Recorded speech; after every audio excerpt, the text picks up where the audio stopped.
La Iglesia Cristiana por la Gracia de Dios en San Miguel tiene el privilegio de presentar la exposición de la Palabra de Dios con el pastor Job Ageo Díaz. Visita nuestra página web www.iglesiacristianaporlagraciadedios.org. Puedes seguirnos en redes sociales, Facebook Iglesia Cristiana por la Gracia de Dios. Suscríbete al canal de YouTube Iglesia Cristiana por la Gracia de Dios. Solo en Jesús hay salvación.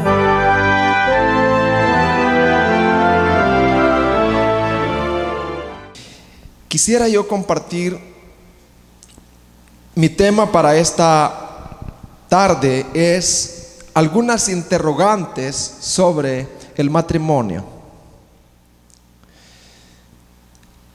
Hay muchos que sabemos del matrimonio, pero hay algunos vacíos y algunas lagunas y no entendemos. Pero yo quiero explicar 4 interrogantes de lo que es el matrimonio. Oremos, que Dios nos ayude. Padre, ayúdame. Te suplico que tu Santo Espíritu me ayude y ayude a los oyentes a entender y a tomar decisiones. En el nombre de Jesús, dependo de ti, Señor. Amén. Algunas interrogantes sobre lo que es el matrimonio. Hay que hablar de estos temas. ¿Qué dice Dios en su palabra respecto al divorcio? ¿Qué dice Dios en su palabra respecto al divorcio? Me encanta que hayan jóvenes aquí, niños, adultos, personas que quizás no van a iglesia o sí. Me encanta que hay una variedad de personas. ¿Qué dice Dios en su palabra respecto al divorcio? Mateo 19:5 dice: y dijo, por eso el hombre, son palabras de Jesús, dejará padre y madre y se unirá a su mujer y los dos serán una sola carne. Dios establece que el matrimonio es una sola ¿qué? Carne. Así que no son ya más dos, sino una sola carne. Por tanto, lo que Dios juntó, ¿qué dice? No se puede separar. Me encanta que los niños están aquí, porque ellos van a tener buenos matrimonios. Y de verdad, no estoy bromeando. Cantidad de niños que oigan esto. Niños, jóvenes y adultos. El matrimonio fue establecido por Dios para unirse hasta que la muerte los separe, con la finalidad de que ningún hombre pueda separarlos.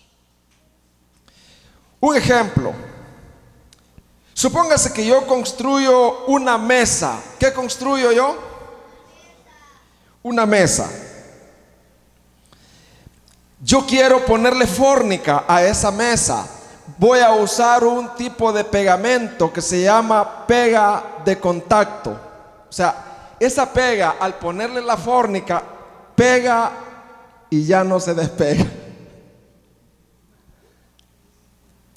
Pero si después a mí se me ocurre, o sea, ya está bien pegada, han pasado 3 días ya, y a mí se me ocurre separar eso que uní, ¿ustedes creen que lo puedo separar? No se puede. Y si lo hago, se destruye. Así es el matrimonio. Jesús dijo, Dios es como la pega, lo que Dios une, que el hombre no lo separe. La palabra divorcio no debe de mencionarse ni en broma en los matrimonios. Y no debe de ser una opción. El mundo está bien difícil. Hay otro testigo que traigo para mostrarles que el matrimonio fue establecido por Dios hasta que la muerte los separe. Malaquías 2:16 dice: yo aborrezco el divorcio, dice el Señor, Dios de Israel, y al que cubre de violencia su vestidura, dice el Señor Todopoderoso. Así que cuídense en su espíritu y no sean traicioneros. He desarrollado en primer lugar la primera pregunta. ¿Cuál fue la primera pregunta que ya desarrollé? ¿Cuál fue la primera pregunta? ¿Qué dice Dios en la Biblia acerca de él? Divorcio, ahí está.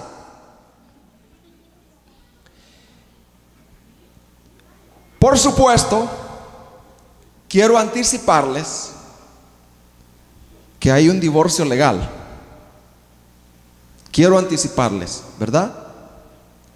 Al que Dios aborrece es al divorcio ilegal, que no es conforme a la Biblia, porque sí hay un divorcio conforme a la palabra.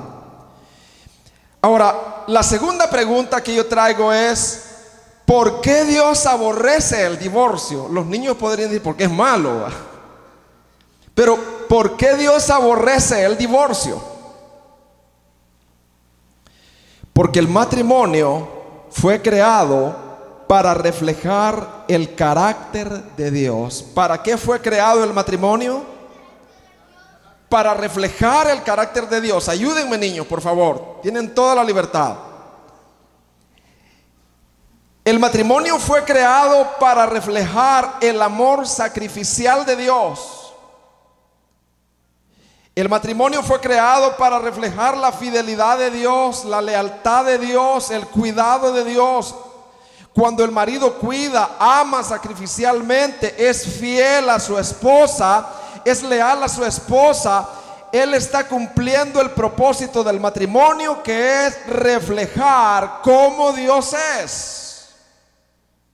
Lo mismo cuando la esposa respeta, se somete amorosamente, es fiel a su marido, refleja cómo Dios es. El divorcio ilegal por cualquier motivo rompe con el propósito original con que fue creado. He concluido con dos interrogantes acerca del matrimonio.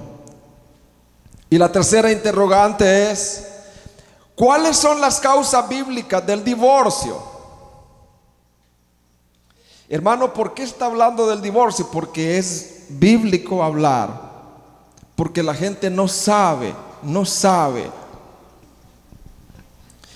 ¿Cuáles son las causas bíblicas del divorcio? Hay solo dos. De acuerdo con la Biblia, el plan de Dios es que el matrimonio sea un compromiso de toda la vida, como ya repetimos. Así que ya no son dos, sino uno solo. Por tanto, lo que Dios ha unido, que no lo separe el hombre. Sin embargo, Dios comprende que el divorcio va a ocurrir, debido a que un matrimonio involucra a dos seres humanos pecadores.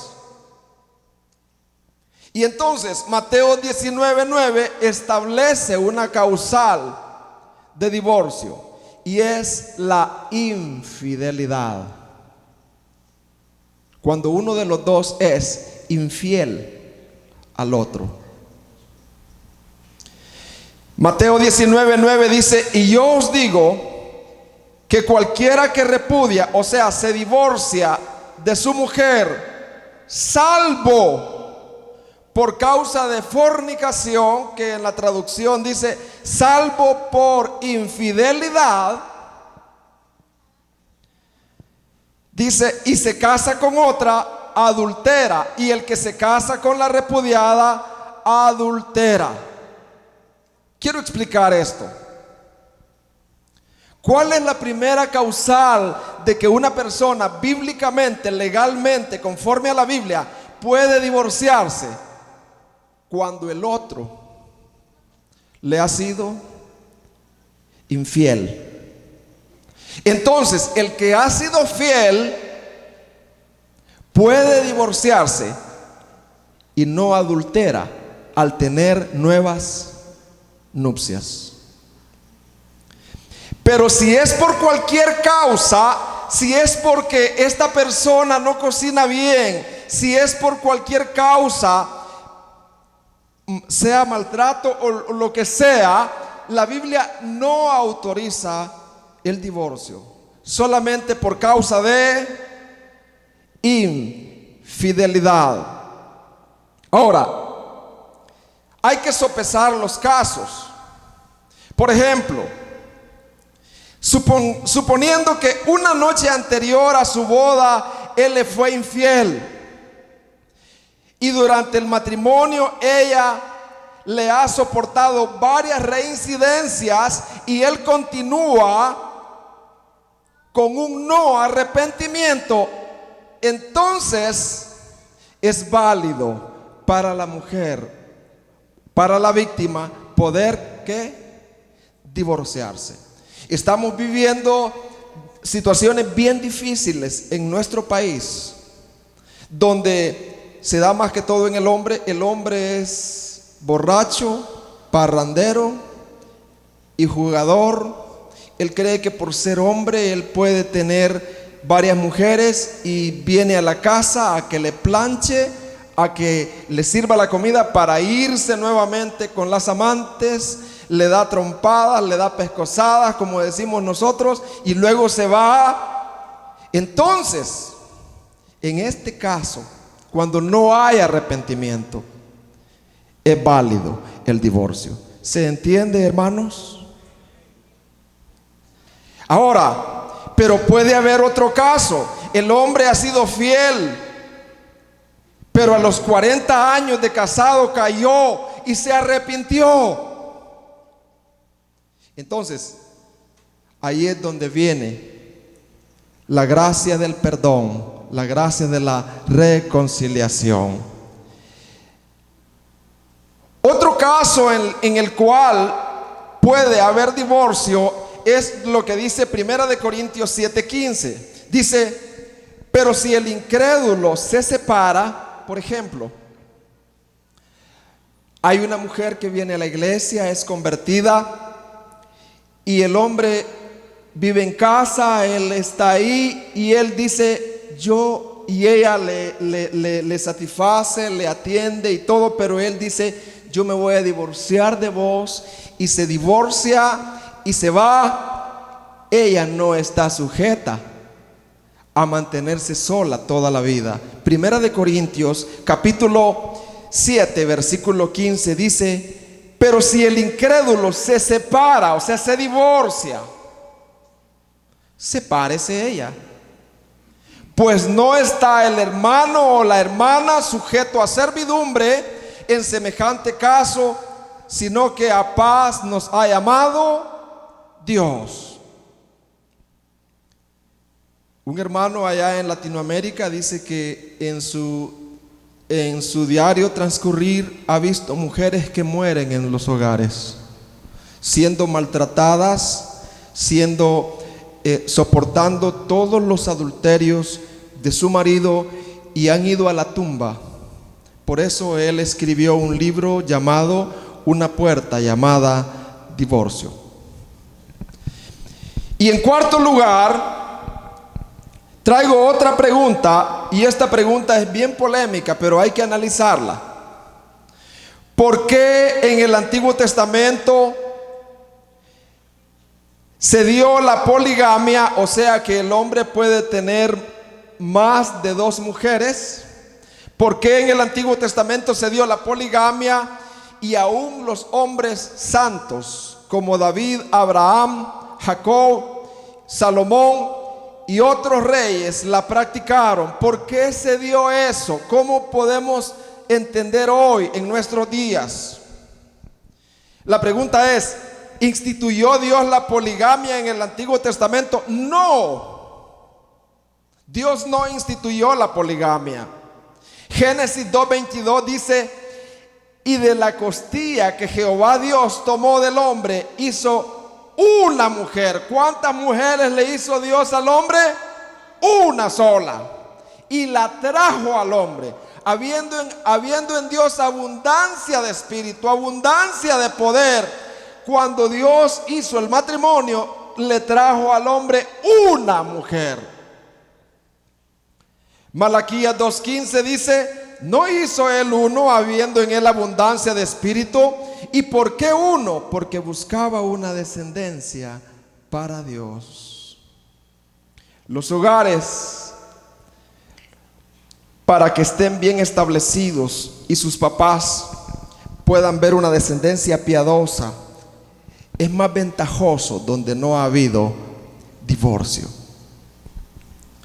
Ahora, ¿por qué permitió Dios la poligamia en el Antiguo Testamento?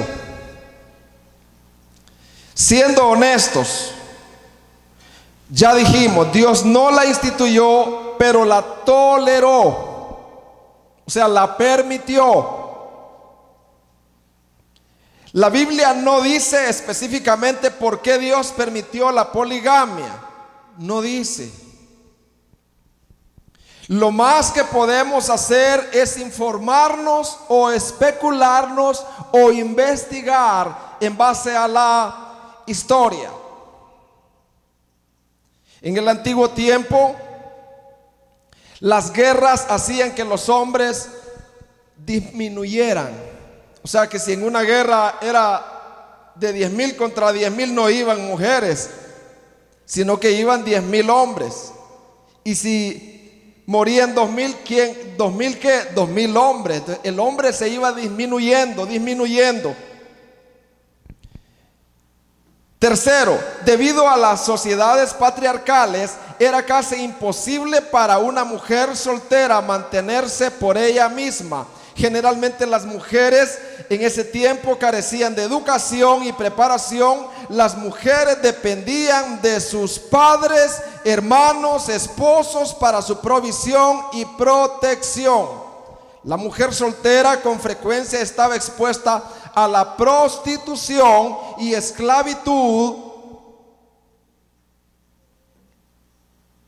Por eso es que la mujer se veía obligada, en vez de hacerse prostituta o esclava, a ser parte de un harén o de un concubinato, porque ahí tenía ella comida y protección. Así que parece que Dios permitió la poligamia para proteger y proveer para la mujer. No pudiera encontrar un esposo de otra manera. Un hombre tomaría varias esposas y serviría como el proveedor y protector de todas ellas, mientras que definitivamente esto no es lo ideal. Vivir en una casa con poligamia era mucho mejor que las otras alternativas: prostitución, esclavitud o inanición. Ahora, ¿cómo ve Dios la poligamia hoy en nuestros días? Porque nadie puede decir: David tuvo tantas, Salomón tuvo tantas, yo apenas 2, yo apenas 3, puedo hacerlo. No, porque Dios dice para nuestros días, en 1 de Timoteo 3:2, en Tito 1:6, enseña: marido de una sola mujer. Así que he querido desarrollar por un momento las cuatro interrogantes acerca de el matrimonio. Y quiero concluir diciendo: ¿cuáles son las medidas para evitar el divorcio en lo posible? Usted me dirá, no, bueno, quizás usted diga: usted va a decir que siendo creyente, y mire, hay hasta pastores que se divorcian. Correcto. Y hay montones de creyentes que se divorcian. Correcto. Pero hay que entender que dentro de toda la cristiandad, y aún dentro de todos los pastores, dentro de todos esos, hay personas que no son nacidas de nuevo y otras que sí son nacidos de nuevo. Pero usted me dice, pero dentro de los nacidos de nuevo se da el divorcio, correcto, pero es menos probable. Posiblemente ellos no han atendido al consejo de la palabra para que la palabra esté morando en sus corazones, para que la palabra de Dios esté limpiando su orgullo, humillando su orgullo, y cuando se den problemas, su orgullo esté bien marchito, haya humildad ahí. Entonces, ¿cuáles son las medidas para evitar el divorcio en lo posible? ¿Cuál es la solución para que nuestros niños no lleguen a divorciarse un día, nuestros jóvenes lleguen a divorciarse un día? ¿Cuáles son las medidas que podemos tomar? Humanamente hablando es imposible, porque el problema está dentro de nosotros. ¿Dónde está el problema? Nuestro ser, nuestro corazón está corrompido. Usted me puede ver bien bonito a mí, bien chaineadito, bien tipería, igual yo a usted, pero allá adentro solo Dios sabe si Cristo vive en ese corazón o no vive. Jesús les dijo a los fariseos hipócritas, sepulcros blanqueados, por dentro están blanquitos, por fuera están blancos, pero adentro están llenos de huesos. Uno no sabe cómo está ese corazón, pero la verdad es que la medida, el problema del ser humano está dentro, no afuera. Dice Mateo 15:19, porque del corazón provienen los malos pensamientos. ¿De dónde vienen los malos pensamientos? Del corazón. El pensamiento de dejar a la mujercita porque ya está desgastada viene del corazón, del ser del hombre. Porque del corazón provienen los malos pensamientos, los homicidios, vienen de dentro del corazón. El adulterio, las fornicaciones, los robos, los falsos testimonios, las calumnias, vienen de dentro del corazón del hombre. Les voy a contar una historia. Había un hombre que siempre le echaba la culpa a los terrenos, porque él andaba un caballo y una estaca, y el hombre siempre le echaba la culpa a los terrenos. Al día siguiente aparecía el caballo con el gran casco así, porque lo había picado, en buen salvadoreño, una araña. La araña no es que ella quiere picar, lo que ella hace es recoger pelo, no sé para qué lo ocupa, y para poder cortarlo lo que hace es que orina el casco del caballo. Y entonces eso infecta el casco y ya ese casco ya no queda bien, hay que cortárselo. Yo veía a mi papá hacer eso. Y entonces ese hombre decía, le apareció la mula o la yegua con el casco bien grande y decía, estos terrenos están bien contaminados. Puso su estaca en otro terreno y amarró su caballo y vio si había ahí arañas y no vio nada. Y entonces al siguiente día el otro casco, el caballo con los dos cascos, siguió así con el tercer casco. Y él dijo, voy a ver de qué terreno de estos viene la araña que me pica mi caballo. Y sucedió que en la noche, de la estaca que él andaba cargando, de ahí salió la araña. El problema del hombre, el problema de los divorcios, el problema del adulterio no está afuera, no está en la pornografía afuera, está en el corazón del hombre. ¿A dónde está el problema? En el corazón del hombre. ¿Cuándo heredamos ese corazón? Hay que ver el origen de eso. ¿Dónde fue que heredamos ese corazón? ¿Dónde está la raíz del problema? Cuando Adán pecó. Cuando Adán y Eva pecaron, tú y yo heredamos ese corazón. Y quiero darte una mala noticia, parece tremenda, pero estos niños que están aquí tienen ese corazón. A medida ellos vayan creciendo, su corazón les va a pedir malos pensamientos, fornicación, adulterio, homicidios, porque del corazón de ellos les va a pedir alimentarse con todo eso. Tienen que batallar, tienen que luchar con eso. No es que la sociedad les va a contaminar, dentro de ellos ya están contaminados. El hombre es un pecador. Cuando Adán pecó, el hombre se convirtió en pecador. Todos nacemos ya.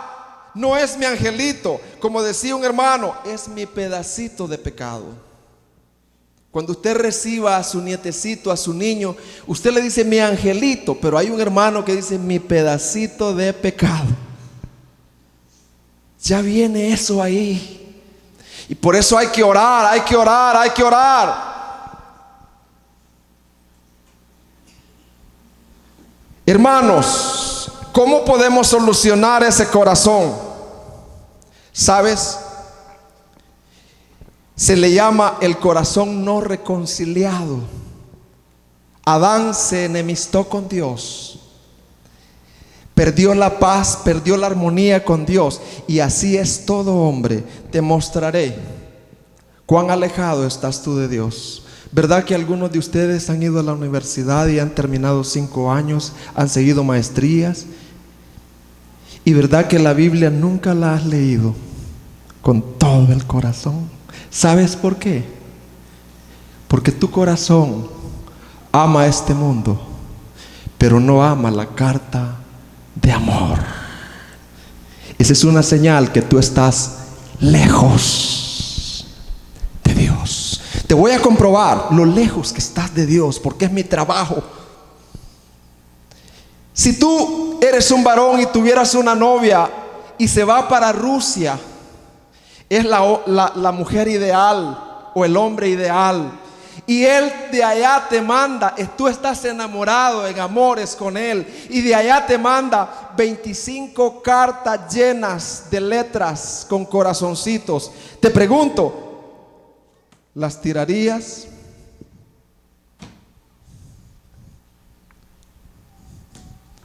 ¿O las leerías todas? Exacto, porque yo amo a esa persona. Y si yo no amo a esa persona, ¿qué creen que haría?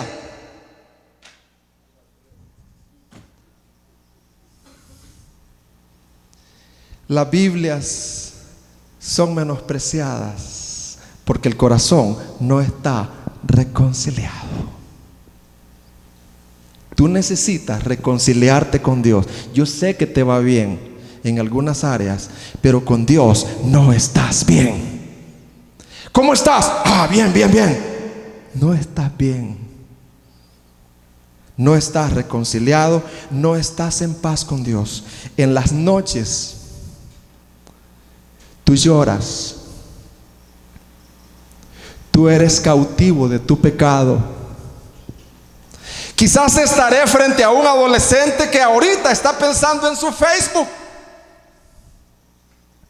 y ha querido encontrar en él su felicidad, la fuente de felicidad. Quizás estoy frente a una pareja, a un hombre que ha abierto un nuevo comedor y están ilusionados, queriendo encontrar en eso la fuente de su felicidad, queriendo encontrar en eso, llenar el terrible vacío que todo ser humano tiene, y que trata de encontrar en eso su Salvador. Hay un solo Salvador, se llama Jesucristo, el Hijo de Dios. Quizás estoy frente a una señorita que ha puesto sus fuentes de felicidad en el chico, en el novio o en el matrimonio. Detente. Tú no tienes paz. Tú estás perdida, perdido. Y yo le oraba a Dios este día que me diera una carga por el no reconciliado, para hablarles con amor, pero hablarles claro. Hermano, en una boda, ¿se atreve usted a decir esto, a hablar de esto? Sí, porque el no reconciliado va a la condenación eterna. Y por el no reconciliado hay que llorar, invitarlo, orar por él, hacer todo lo posible para que si una vez desde el cielo Dios nos concede ver el infierno, no vayamos a decir: yo no le hablé, yo pude hablarle. Pero yo quiero que si eso pasa, yo en la boda, yo le hablé lo mejor que pude. Entonces, ¿sabes qué merece el no reconciliado? La persona no reconciliada merece la ira de Dios. ¿Qué merece el no reconciliado? La ira de Dios. Mire, el no reconciliado tiene 3 pecados capitales. Yo así le llamo, 3 pecados capitales. El primer pecado capital del no reconciliado es la incredulidad, la madre de todos los pecados. No cree en Dios. Cree, pero no cree realmente porque no le obedece.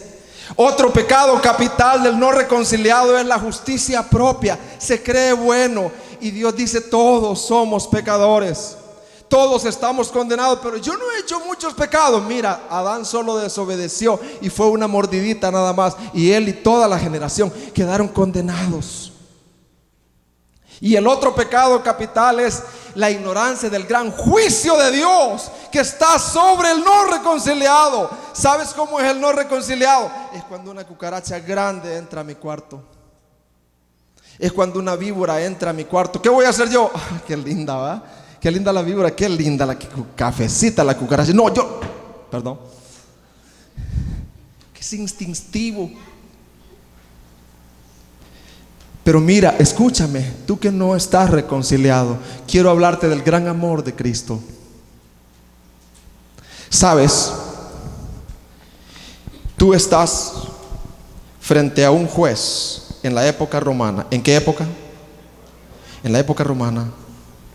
El juez te condenó porque tú debes 100,000 talentos, equivalente a millones y millones de dólares. Y el juez dice: Ageo Díaz, condenado.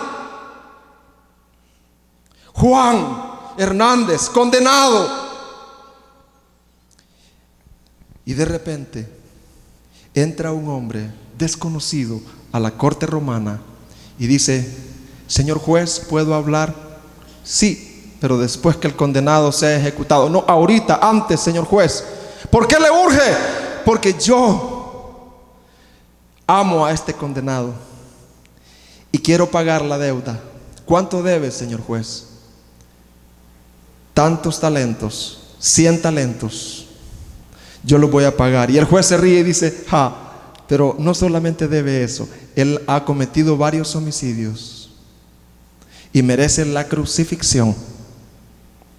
Y el hombre dice: señor juez, yo voy a sustituir a ese hombre. Yo me voy a poner en el lugar de ese hombre. Y el juez dice: wow, nunca había visto. Eso es amor, no de esta tierra. ¿Por qué lo hace? Y el hombre sustituto dice: porque yo amo a este hombre de tal manera. Y eso se llama gracia. Amar a alguien que no merece. Queridas personas, eso fue lo que exactamente Cristo hizo al venir, vivir y morir por nosotros. Él tomó nuestro lugar. Y la ira de Dios, cuando Él extendió sus brazos en la cruz, no fue el diablo el que lo mató, no fueron los romanos los que lo mataron, fue el Padre Santo quien lo mató. ¿Quién mató a Jesús, niños? fue su Padre, en vez de matarnos a nosotros, de tal manera lo entregó, para que aquellos que están acá no reconciliados se arrepientan y puedan decir: wow, nunca lo había visto así.